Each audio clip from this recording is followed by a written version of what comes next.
del mar los vieron llegar. Mis hermanos emplumados eran los hombres barbados de la profecía esperada. Se oyó la voz del monarca de que el Dios había llegado y les abrimos la puerta por temor a lo ignorado.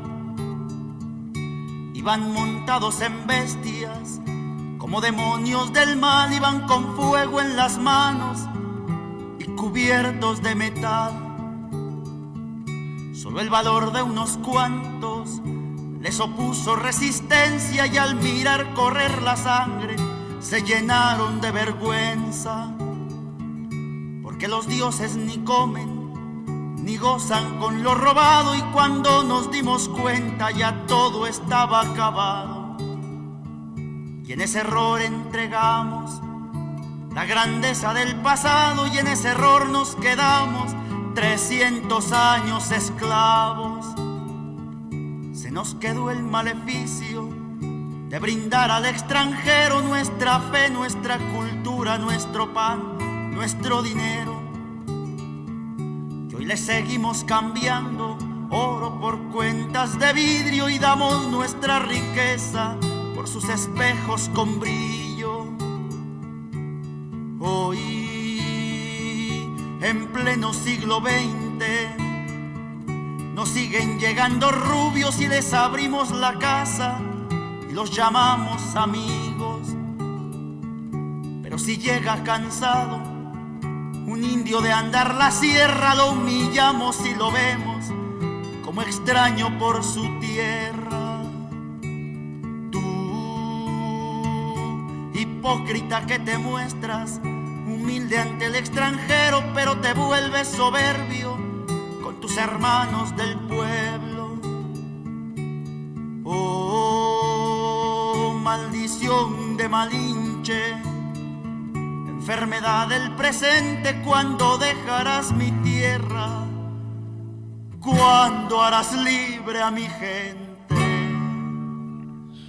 Muy buenos días, muy buenas tardes, muy buenas noches, donde quiera que ustedes se encuentren al escuchar este programa. Estamos aquí el maestro Jorge García y su servidor Antonio Arias en el programa La Historia de las Palabras. Y como ya lo hemos establecido, La Historia de las Palabras es un diálogo inspirado en las leyendas orales mayas, en donde implica que nosotros tenemos un espejo a nuestro interior y en eso nos reflejamos en el otro se refleja en nosotros, y en la conversación ambos, al separarnos, crecemos, adquiriendo un poquito uno del otro. Tenemos con nosotros al maestro, al abogado, al doctor Adrián Ramírez López, defensor de derechos humanos.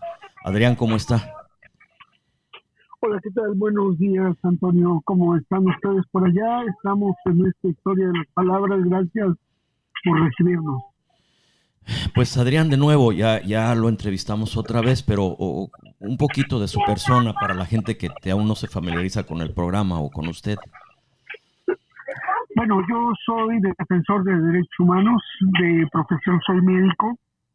Me dedico pues ya desde hace muchos años a la defensa de los derechos humanos, y en los últimos tiempos hemos estado fortaleciendo mucho el trabajo pericial en materia de casos de tortura, entre otras cosas. Pero bueno, somos un organismo, desde la Liga Mexicana por la Defensa de los Derechos Humanos, somos un organismo que está por cumplir 35 años y en este periodo de tiempo pues hemos visto una gran cantidad de cambios en los patrones de violación a los derechos humanos.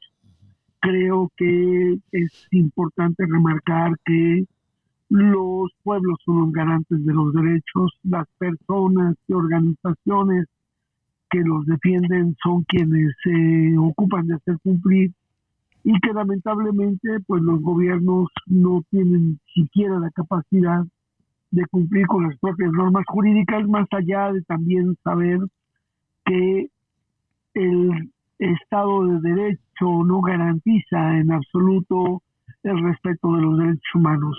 Decir Estado de Derecho es decir cualquier dictadura, cualquier instancia fascista que pueda erigirse como poder, como lo estamos viendo ahora en la región de nuestra América, allá en Bolivia o en Chile o en Ecuador, cómo está la situación muy grave en los que los gobiernos tratan de imponer sus derechos de Estado, o también como en Estados Unidos desarrollan acciones en contra del pueblo propio de Estados Unidos, sobre todo con la población migrante.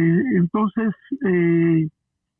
por eso la existencia de organismos como el nuestro, por eso más allá de que existan organizaciones como la Comisión Nacional de los Derechos Humanos, que tiene el presupuesto más alto de cualquier país, e incluso su presupuesto es mayor que la propia Comisión Interamericana de Derechos Humanos, que atiende a más de 30 países, esta no ha sido capaz de garantizar el respeto respecto a los derechos humanos y la defensa de los mismos. Por lo tanto, organizaciones como la nuestra y como pues alrededor de una centena de organizaciones en el país, pues tratan de acompañar a las personas y a los pueblos en la lucha por sus derechos. Uh-huh.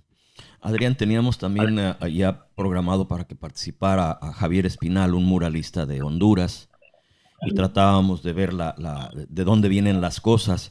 Pero a usted y yo nos conocimos cuando fui con los abogados del el Gremio Nacional de Abogados de aquí de Estados Unidos a la Caravana de la Conciencia.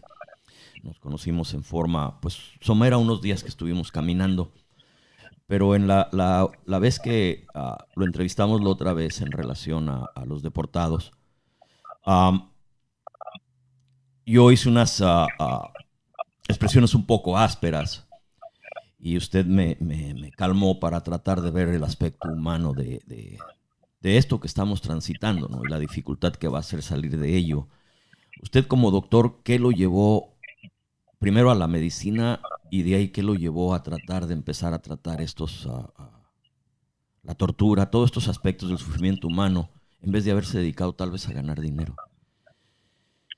Bueno, pues primero hay que tomar en cuenta que la medicina es una profesión, es un arte, es una ciencia, es una disciplina humanista. Y pues la afinidad por el humanismo, por ayudar a aliviar el dolor de las personas, me llevó a acercarme a la profesión médica. Después, al conocer los principios fundamentales de la medicina en general y la medicina social, la medicina comunitaria, la medicina general integral, me doy cuenta que para dar salud a la población, la atención médica es el último recurso y no es el fundamental. Que las sociedades sanas pasan por la igualdad, por la justicia, pasan por la distribución equitativa de los recursos, por el pago de los salarios justos, por dar a los servicios que la población tiene derecho, y por lo tanto pues me empecé a encontrar como en el tema de los derechos humanos. Empezamos firmando cartas de apoyo a las situaciones de los presos políticos, luego dando cursos de primeros auxilios en comunidades indígenas, en comunidades obreras, en comunidades de personas que habían tomado la tierra, tanto en la ciudad como en el campo. Y luego pues nos fuimos encontrando con la represión y tuvimos que empezar a certificar las lesiones y las afectaciones que tenían las personas que eran reprimidas por el Estado, que son reprimidas por el Estado mexicano. y también en la solidaridad con los pueblos. En 1985, cuando surge la LIMED y nosotros vamos colaborando con ella, pues teníamos las luchas de los pueblos por su emancipación en Guatemala, en Nicaragua, en El Salvador. Venían saliendo las dictaduras de Chile y de Argentina, y pues también estaban las luchas del Timor Oriental, las luchas del pueblo palestino, al cual nos hemos sumado y hemos apoyado, y de ahí fuimos conociendo la realidad de los derechos humanos y empezamos a acercarnos a participar en los derechos humanos. Y precisamente un 20 de noviembre del año 93 fui electo presidente de la LIMED ante una crisis grave que tuvimos, porque nuestro presidente, vicepresidente, secretarios generales habían sido víctimas de persecución política, habían sido víctimas de tortura, y para dar protección a ellos, yo como médico, pues con algunos años apenas de haber egresado, fui electo presidente, y lamentablemente, y lo digo así, lamentablemente, me ha tocado la responsabilidad de dirigir pues por ya 26 años a la organización. ¿Y por qué es así? Pues primero porque aquí en la LIMED nadie disputa el cargo, porque no te da proyección ni política ni económica, no te sirve como trampolín para aspirar a otro tipo de situaciones, y por lo tanto estamos en este trabajo que me recuerda a Caronte, que pasa en la barca, Sí.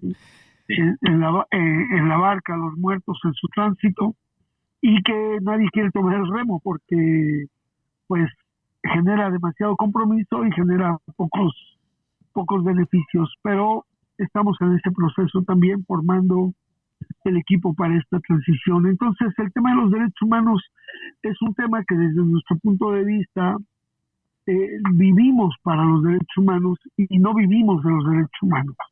Esa es la diferencia. Sin embargo, el trabajar por los derechos humanos nos da mucho más como persona de lo que realmente nosotros aportamos.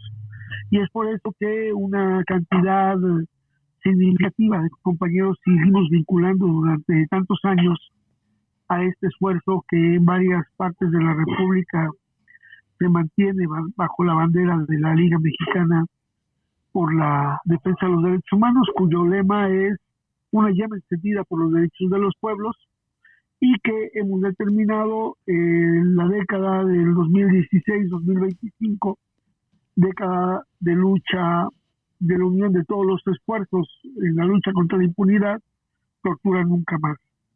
En este tránsito pues vamos a ir caminando y preparándonos para hacer un paquete de reformas a nivel de procedimientos administrativos y de procedimiento penal para contribuir a erradicar la tortura, la fabricación de culpables, y también estamos impulsando una miscelánea penal restitutiva en la que buscamos que la ley federal contra la delincuencia organizada se abrogue, porque es una ley antídoto contra los derechos humanos y que permitió que el ejército entrara en funciones y que viviéramos todo ese proceso de degradación en una situación muy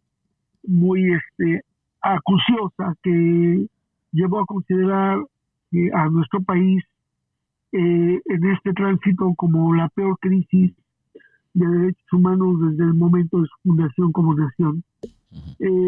Ahora pues estamos en esta lucha porque el nuevo gobierno pueda llenar las expectativas que ha planteado de cara al pueblo, y que logremos que la paz vuelva a nuestro territorio, que el libre tránsito de personas en el país no lleve a la mutilación o a la afectación de la integridad física, psicológico, patrimonial de nuestros hermanos migrantes, que las comunidades indígenas no sigan siendo expoliadas en sus recursos, que los jóvenes tengan derecho a todas las aspiraciones que el desarrollo científico y tecnológico da, y que las personas en edad de vejez tengan una situación digna. Es decir, estamos ante la posibilidad de un capitalismo, porque no entramos a un proceso socialista, pero sí a un capitalismo redistributivo que permita cierto respiro para la población en general. Esta es parte de la lucha y es parte de lo que estamos haciendo desde el ALIMED, y que nos da mucho gusto que en esta historia de las palabras podamos, en este diálogo contigo, Antonio, poder pues transmitir a nuestros amigos y hermanos en Estados Unidos el mensaje de lo que se vive en México. Pues nosotros teníamos planeado tener a los dos, a usted y a Javier, para ver el otro aspecto del ser humano, la situación de su lado oscuro.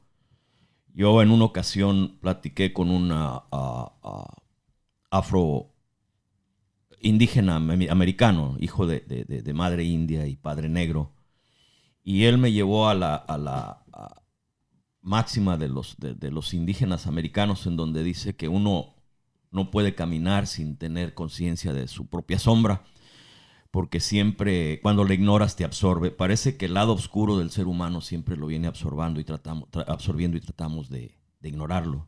Tratamos de no ver su presencia y terminamos siendo los lobos de nuestros seres humanos, ¿no?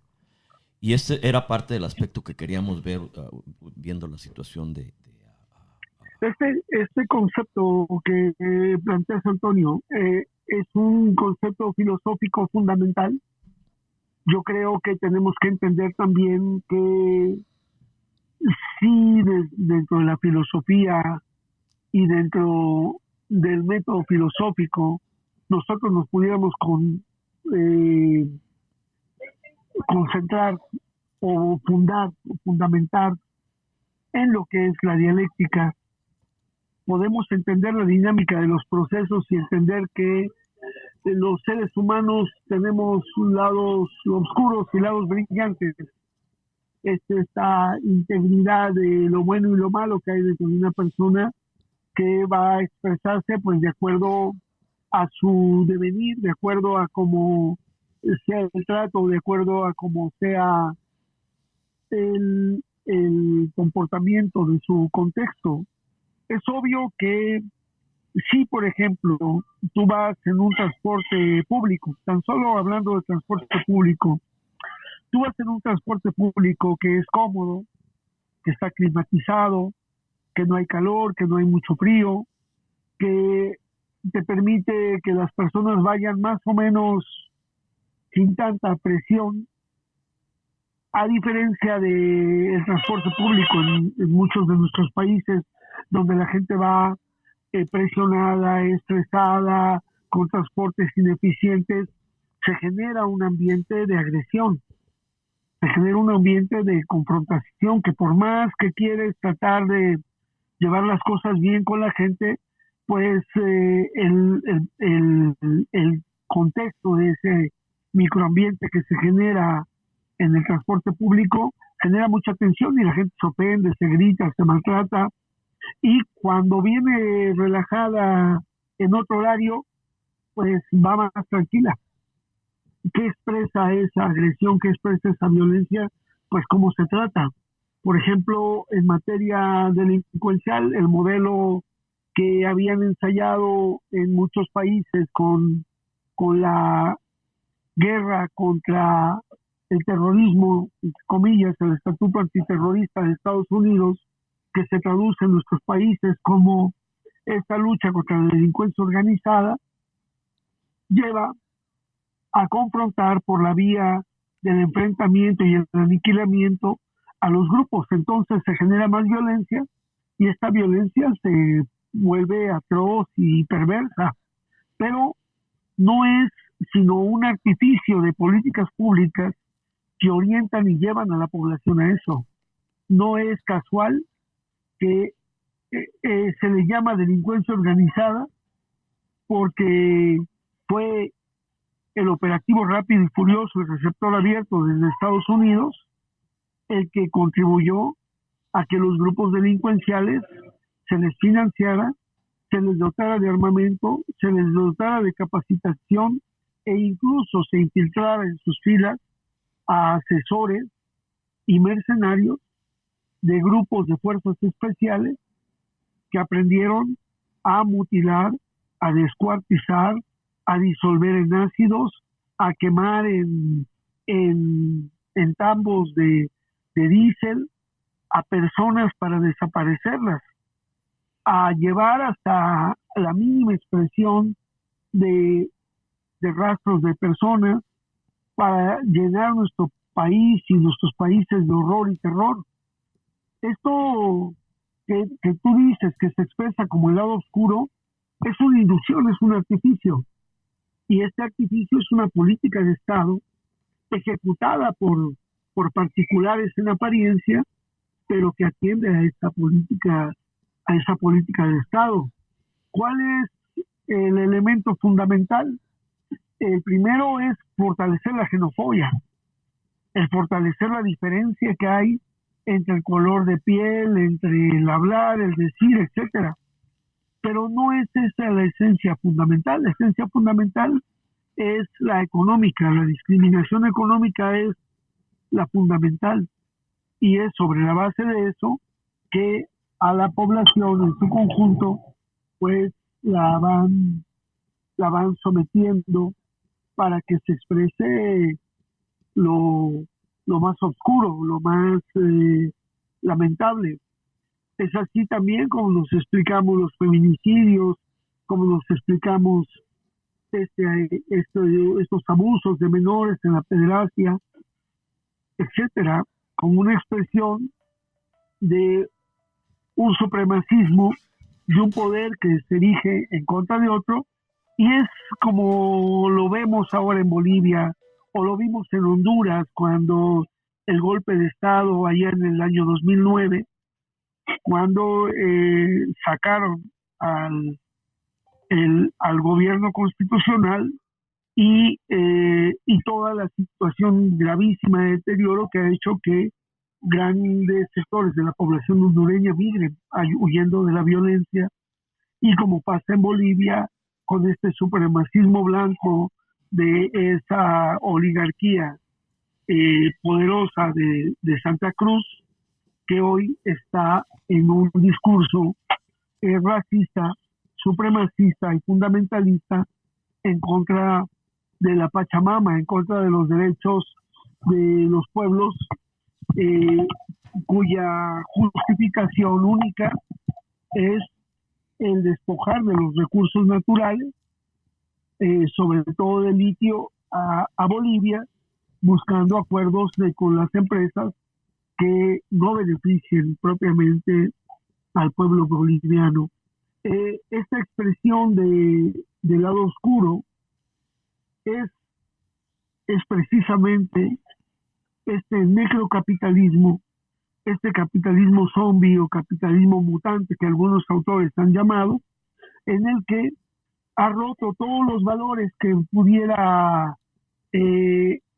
preservar, y cualquier viso de humanismo queda rebasado por el interés de la máxima ganancia, de la corrupción y el poder corruptor que hace el dinero con estos negocios que hoy pretenden hacer esta oligarquía que se está montando en Bolivia, o como pasa en nuestro país con estas empresas que están despojando de los recursos naturales a nuestras comunidades indígenas y afectan a grandes núcleos de población sin importarles los derechos de la madre tierra por los impactos ambientales que tienen estos modelos de explotación. El lado oscuro se manifiesta como políticas de Estado. Eso lo afirmo yo categóricamente.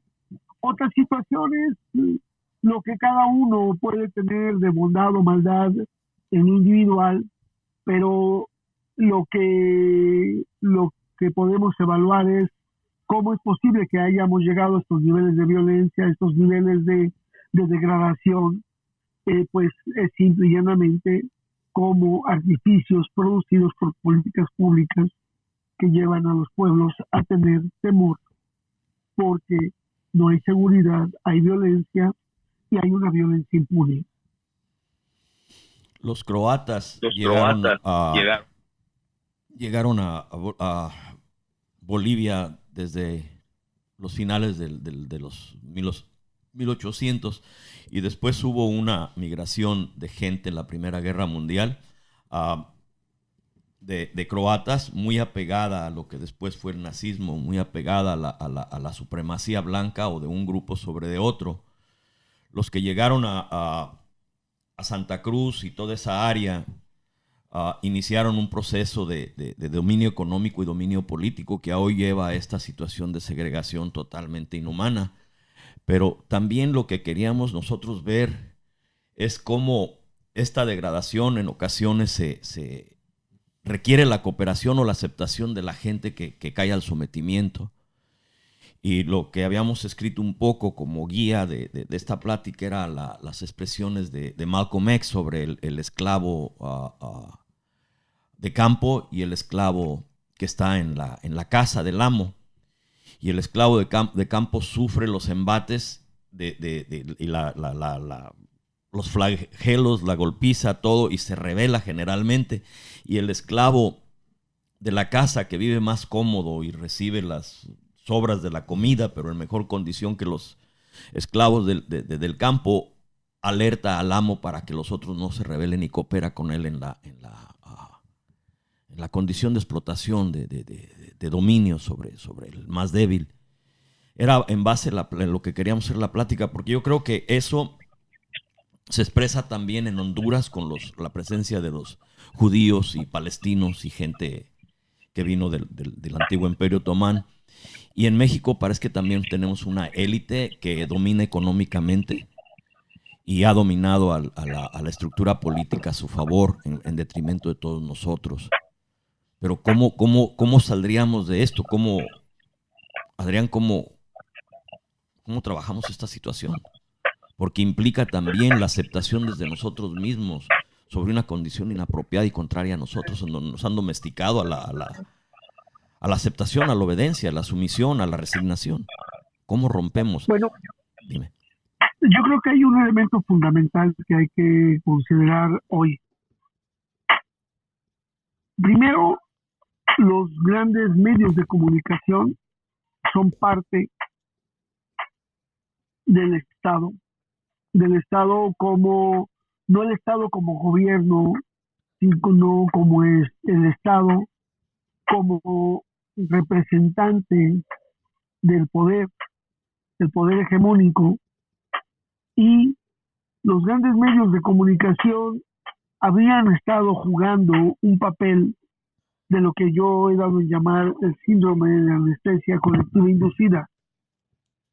Es este modelo que hoy en un artículo, antier, un artículo muy interesante de Andrés Piqueras, un antropólogo valenciano de allá del país valenciano en el Reino de España, ha mencionado sobre todos los métodos que hoy se utilizan en un golpe de Estado, que ya no es el golpe tradicional de una junta militar que se expresa, sino esta apariencia donde los militares le abren paso a civiles que se erigen como demócratas, pero es todo un gran paquete de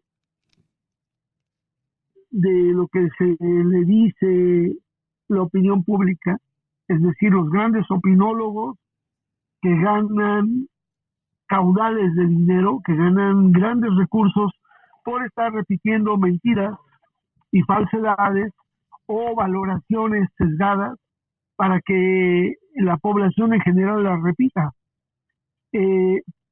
Ante esto creo que hay un elemento importante. Nosotros en el programa de la historia de las palabras estamos llegando a 20, 30, 40, 50 personas. Pero estas pocas personas son personas que tienen incidencia en algunos espacios donde transmiten nuestras reflexiones y tiene un efecto multiplicador. Pero hoy hay, por la vía de la réplica, una gran cantidad de esfuerzos que se magnifican con estas pequeñas voces que han generado un gran movimiento en las redes sociales que hoy también está siendo atacado con la inundación de noticias falsas, pero que en general estamos fortaleciendo una comunicación de persona a persona, pueblo a pueblo, donde nosotros estamos analizando nuestra realidad concreta y dando respuestas concretas y movilizando la solidaridad en torno a estos elementos. Creo que eso no lo podemos dejar de mencionar, y esta historia de las palabras es la fuerza de las palabras que se convierte en acción, y estamos convirtiendo en acción. Ayer hubo una gran movilización en todo el mundo en relación a Colombia.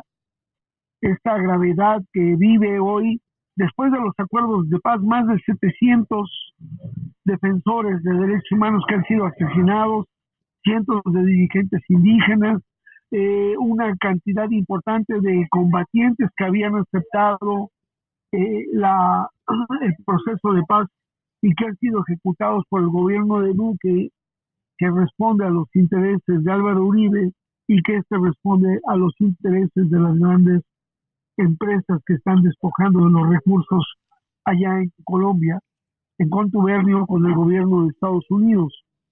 Vimos también que la movilización se dio en México y en grandes lugares del planeta, y tuvimos la oportunidad de más o menos contabilizar la acción, y fue una acción bastante grande y exitosa.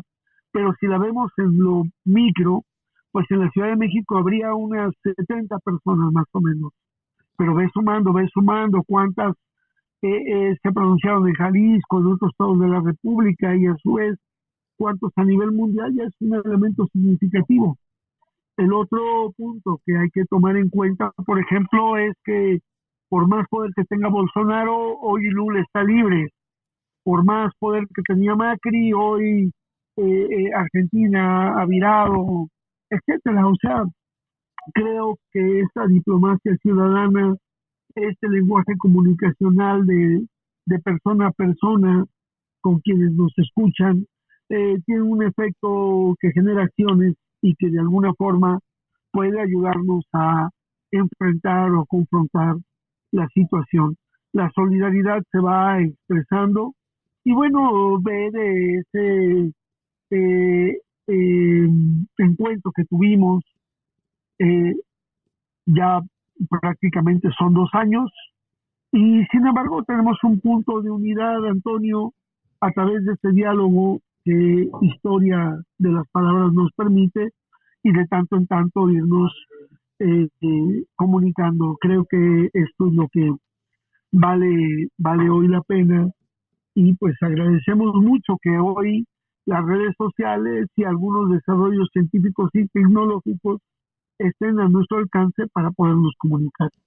Maestro García, una pregunta, Adrián. Pues más bien un comentario. Ya hoy en día pues ya no existen el periodismo de antes. Antes se hablaba de periodistas de combate, y estos de hoy en día, opinólogos como los llamas,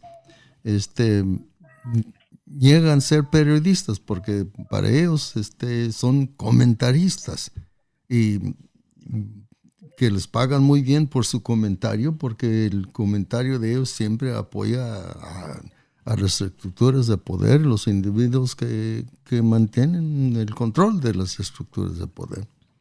Lo que a mí me da esperanzas, lo que está el pueblo al despertar a su propia posibilidad está haciendo en Bolivia, está haciendo intentos de hacerlo en varias partes. Pero me preocupa mucho que el ícono pierda piso y no alcanza a ver más allá de sí mismo. Evo Morales hizo cantidad de trabajo en relación a despertar a esta gente, pero no previno qué se iba a hacer después de él como que se ven en forma perpetua los íconos, los líderes, y el pueblo se queda sin dirección cuando algo les pasa.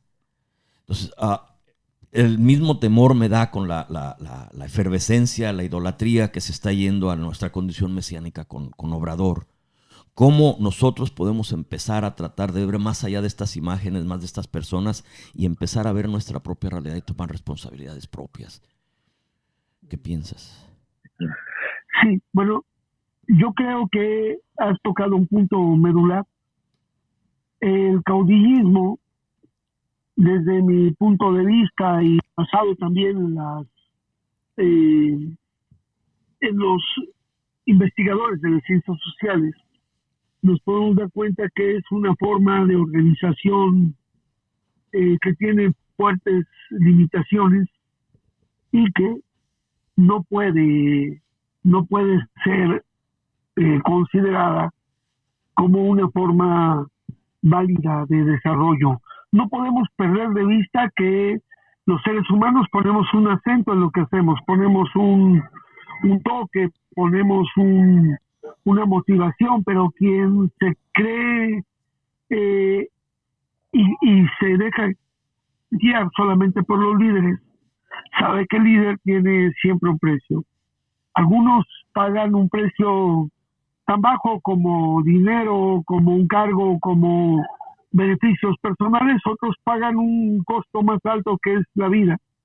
Pero este es el riesgo de pensar en una apuesta de organización en torno a un líder.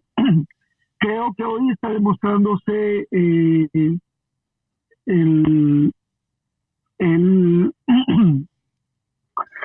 se está demostrando en Bolivia que Evo no es la Huimpala, Evo no es todo el movimiento, Evo no es el pueblo que está luchando, Evo representa ese símbolo, y vemos cómo las personas y los grupos y las organizaciones están resistiendo y luchando por el proceso de transformación en Bolivia.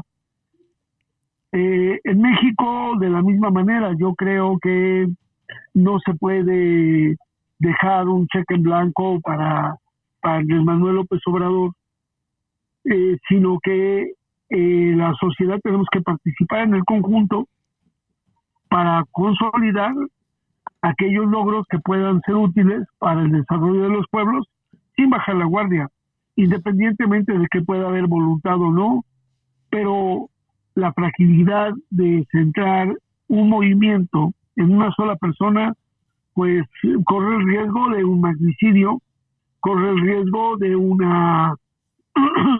de un proceso de degradación o de cooptación, y por lo tanto, pues el asunto aquí es cómo logramos como país, como nación, como pueblos, responder a la alta responsabilidad que cada uno de nosotros tiene con la realización de sus derechos.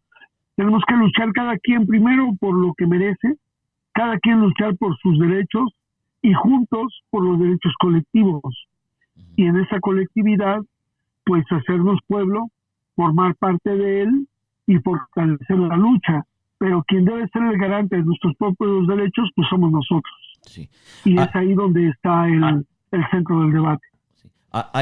Pues a mí ya ves, la vida me ha llevado a escarbar cantidad de cosas y atormentar a veces mi mente o confundirla. Y yo cuando vi las relaciones de dependencia, lo que es cuando alguien quiere un salvador y el otro quiere tener a quien salvar, lo que se crea y se sacrifica es la conciencia de ambos. El que lo sigue quiere una solución pronta y a través de otro sin compromiso propio. Y el que guía y es seguido empieza a perder piso y empieza a creerse superior y indispensable al proceso. Y lo que hace es que cuando esto se termina, no hay guía posterior a eso, no se trabaja para el futuro. Yo lo veo con los líderes de agrupaciones, con líderes de barrio, con cantidad de cosas donde la mente como que se pierde, como que tenemos ciertos vicios, ciertas cosas en nuestro pensamiento que nos impiden vernos en forma más abierta y clara acerca de nuestras propias limitaciones para poder, si no superarlas, al menos mediarlas. Y yo veo un peligro en esta idolatría, en este caudillismo, por esa dependencia, ese sacrificio de la conciencia de ambas partes. ¿Qué piensas? Sí, no, pero yo estoy totalmente de acuerdo, pero toma en cuenta una cosa muy importante. Creo que lo más valioso en todo es el ejemplo. O sea, yo sí estoy convencido y creo el hecho de que en un proceso de organización hay personas cuya capacidad y responsabilidad para con el movimiento les lleva a lo que es esa formación integral de que una persona puede valer por 10 o por 100. O sea, una sola persona tiene una gran capacidad de esfuerzo, de lucha, de convicción, de valor, de arrojo, de aplomo, de firmeza para poder ayudar a conducir. Y hay ahí quienes nos van a ayudar a poner el acento. O sea, ¿qué le podemos reconocer en este caso, por ejemplo, a Evo Morales o Andrés Manuel o a cualquier otro luchador como pudo haber sido el ícono de Che Guevara, que luego lo convirtieron en camisetas? Esta idea de la concepción de personas que se levantan temprano, que se acuestan tarde, que estudian, que visitan, que conviven, que hablan, que están en contacto con sus bases sociales, que están atentos de darle seguimiento a las cosas. Entonces, eso es innegable.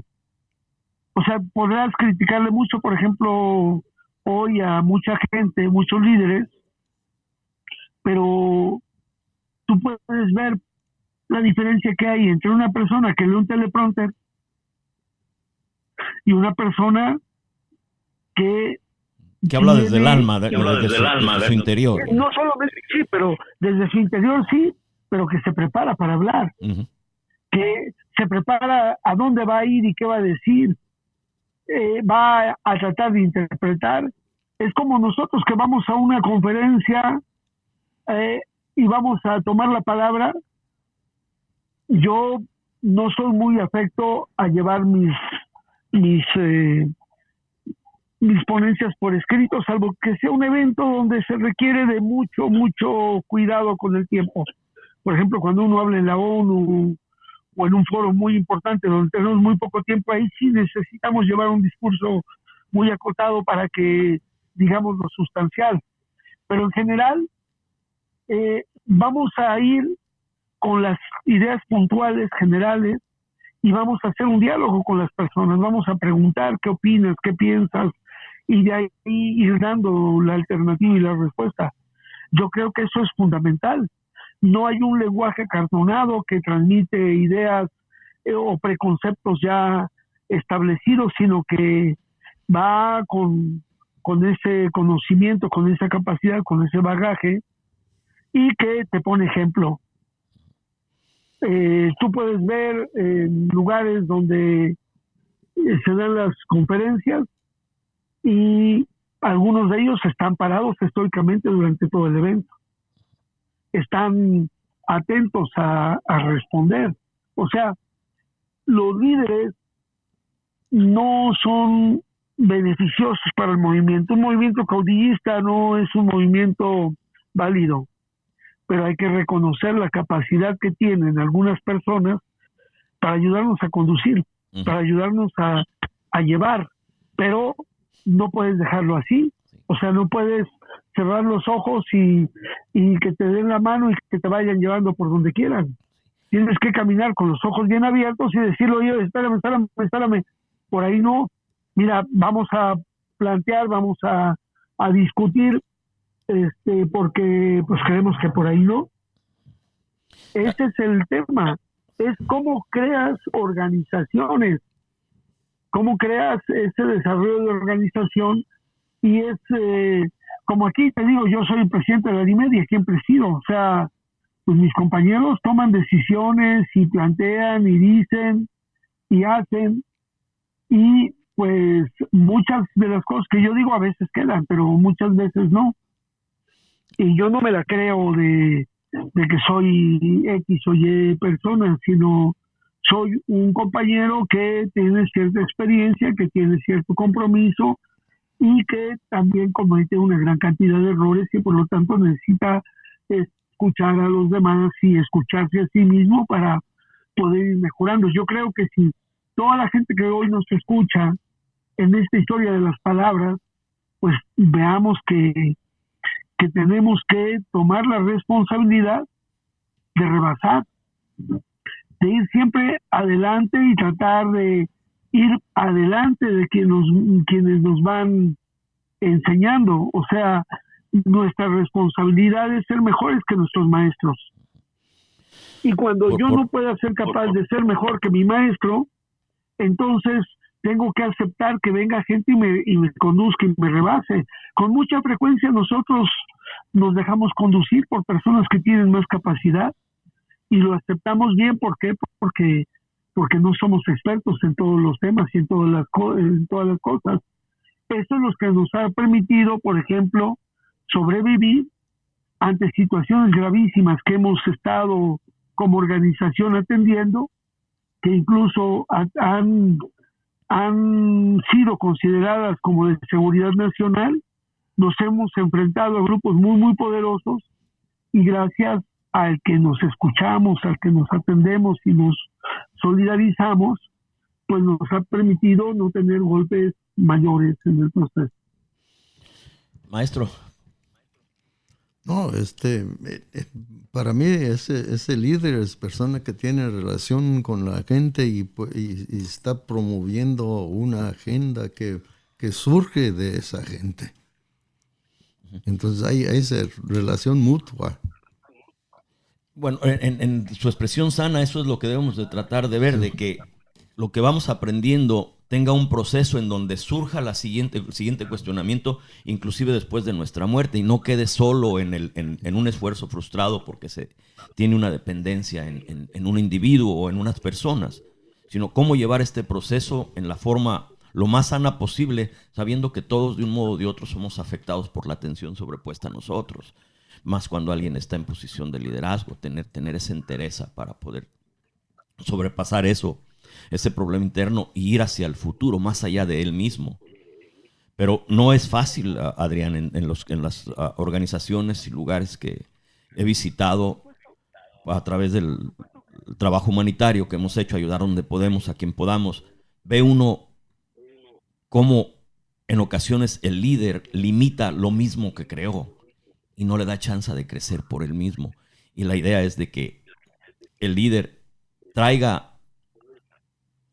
este nacimiento, esta creación, pero a la vez empiece a dejarla crecer por sí misma. Y como que no es fácil sobrepasar eso. Por supuesto, pero aquí toma en cuenta una cosa, Antonio. Creo que hay que saber siempre que no hay nadie indispensable. No habemos nadie que seamos indispensables. Si nosotros no estamos, alguien va a continuar, alguien va a retomar, alguien va a surgir. Incluso lo que es muy importante es que surjan antes de que nosotros desaparezcamos. ¿Eso qué significa? Que antes de que nosotros nos retiremos por cualquier circunstancia de una labor, ya el equipo de reemplazo esté funcionando y que el equipo de reemplazo funcione reemplazando a nosotros mismos y no que tenga que surgir de la desaparición de una persona, por su muerte, por su asesinato, por una enfermedad, por lo que sea. Lo que tenemos que entender es eso y hay que estarnos formando para eso. Y creo que es en este devenir de las palabras, en esta historia de las palabras, saber y entender que los seres humanos somos parte de un proceso, pero somos parte de ese todo. Uh-huh. Y que algunos jugarán un papel más relevante por el grado de responsabilidad que tengan que asumir, pero eso no los hace diferentes al resto de las personas y las lleva a entender que en alguna ocasión les tocará estar dirigiendo arriba y empujando, y otras veces les tocará estar en la base o estar ya fuera del cuadro, simplemente transmitiendo la experiencia para ayudar a consolidar un proceso del cual ya no se tiene la capacidad para estar empujando de manera física. Adrián, creo que eso es lo más importante, sí. Adrián, ahorita en la reflexión en esta plática, tus palabras y la situación que se está pasando a nivel global, pero principalmente la situación de Bolivia, me lleva una reflexión en donde yo creo que tal vez estés de acuerdo o podamos verla desde distintos ángulos.